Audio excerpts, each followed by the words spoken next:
1,00,000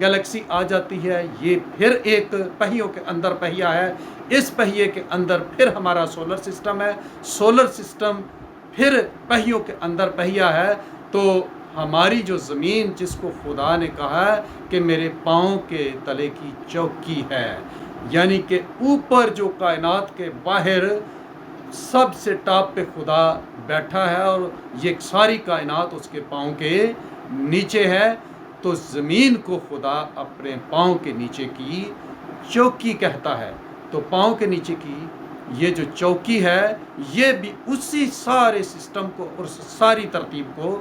follow کر رہی ہے۔ تو جو کچھ خدا نے کہا یسایہ 66 باب پہلی آیت میں کہ آسمان خدا کا تخت ہے اور زمین اس کے پاؤں تلے کی چوکی ہے، تو جس طرح وہ تخت ایک چھوٹا کر کے حزقیل نبی کو دکھایا گیا کہ وہ تخت کروبیوں پر ہے اور کروبیوں کے پاؤں کے نیچے پہیے ہیں، تو اس کا مطلب ہے کہ یہ جو ہماری یونیورس ہے، ہماری جو کائنات ہے، اس کے اوپر فرشتوں کا مسکن ہے، فرشتوں سے بھی زیادہ سربلند کروبی ہیں، کروبیوں کے اوپر بادشاہ رب الافواج ہے، ہمارا زندہ خدا۔ اب ذرا ہم اور ایک مثال کی طرف آ جاتے ہیں۔ پوری کائنات اور تمام تخلیقات کی جو یونٹ ہے، جو اکائی ہے، جو پہلے نمبر پر سب سے چھوٹا بلڈنگ بلاک ہے، وہ ہے ایٹم۔ تو ایٹم بھی کیا ہے کہ اس میں جو پروٹون اور نیوٹران ہیں وہ سینٹر میں بھی وہ بھی ایسے ریوالو کر رہے ہوتے ہیں، اور ان کے باہر مختلف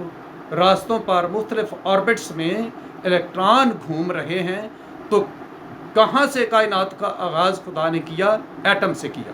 لیکن میں نے اوپر سے اسے بیان کرنا، سب سے بڑے لیول سے بیان کرتے کرتے میں چھوٹے کی طرف آیا ہوں۔ تو ایٹم کا بھی یہ آپ ماڈل ذرا دیکھ لیں کہ اندر نیوکلیس ہے، تو اس کے باہر جو سب سے کم رفتار ہوں گے الیکٹران، وہ نیوکلیس کے قریب ایسے ریوالو کر رہے ہیں، پھر کسی اور ڈائریکشن میں اس کے باہر آربٹ ہے جس پر ان سے زیادہ تیز رفتار انرجی لیول میں جو الیکٹران ہیں وہ گردش کر رہے ہوتے ہیں۔ اب میں ذرا سائنٹیفک ٹرمز سے اجتناب کر رہا ہوں کہ وہ عام لوگوں کے یہ کام کی چیزیں نہیں ہیں۔ تو یہاں سے جو خدا نے آغاز کیا کائنات کا، تو یہ ایٹم کو بھی اسی سٹرکچر پر بنایا ہے کہ پہیوں کے اندر گھوم رہے ہیں۔ تو اسی کو بڑا کیا، ان سے بڑی چیزیں، ان ایٹموں کو جوڑا اور بڑی چیزیں بنائی ہیں۔ ان میں سے پھر ہمارا پلانٹ بنایا، ہماری زمین بنائی جو خدا کے پاؤں تلے کی چوکی ہے، پھر ان سے بڑا سورج بنایا جو ایک ستارہ ہے، اسی طرح کے اور بہت ستارے بنائے ہیں۔ تو یہ سارے جو ستارے ہوتے ہیں گلیکسی کے اندر، یہ بھی اسی طرح اپنے اپنے راستے پر ایسے گردش کر رہے ہوتے ہیں۔ تو پھر ذرا میں دوبارہ بات کرنا چاہتا ہوں سولر سسٹم کی، کہ سولر سسٹم جو ہے یہ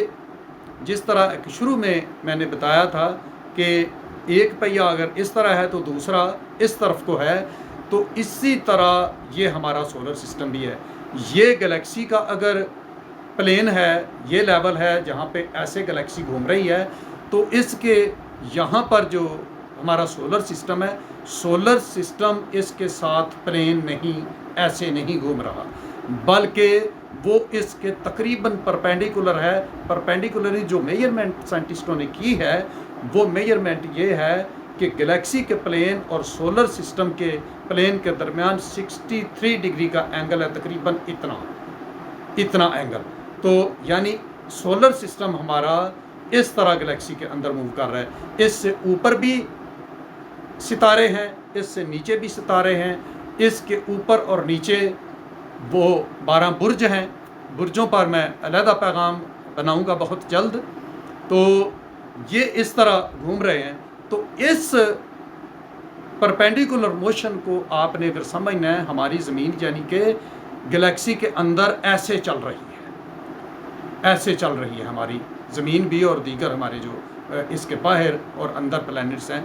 وہ بھی، تو ایسے چل رہے ہیں۔ یہ منظر آپ کو آسمان پر جو ستاروں کی موشن ہے اس سے اندازہ ہو سکتا ہے۔ ہماری جو زمین ہے یہ زمین کی ڈائریکشن کے اعتبار سے مغرب سے مشرق کی طرف ریوالو کرتی ہے،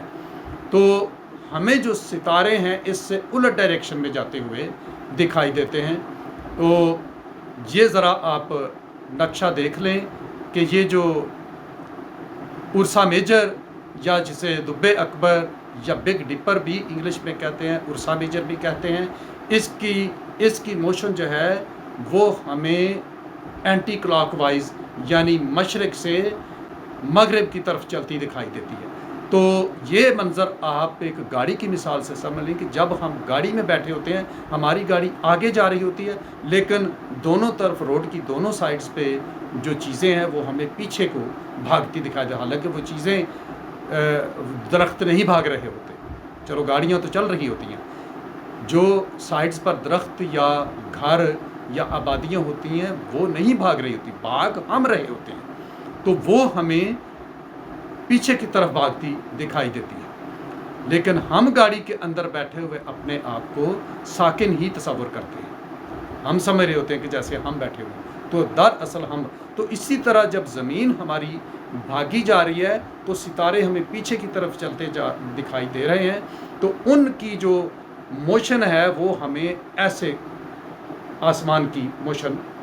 دکھائی دیتی ہے مشرق سے مغرب کی طرف۔ تو یہ اسی لیے ہے کیونکہ وہ جو سب ستارے ہمیں نظر آ رہے ہیں وہ کچھ سولر سسٹم سے اوپر ہیں اور کچھ نیچے ہیں۔ تو ایک تو 24 گھنٹوں میں ہم چکر لگاتے ہیں، ایک ہماری زمین کا چکر ایک پورے سال میں ہوتا ہے جو سورج کے گرد ایک سرکل اپنا کمپلیٹ کرتی ہے، اور جو جس سے دن اور رات بنتے ہیں وہ اپنی جگہ پہ ایسے ایکسیل موشن زمین کر رہی ہوتی ہے۔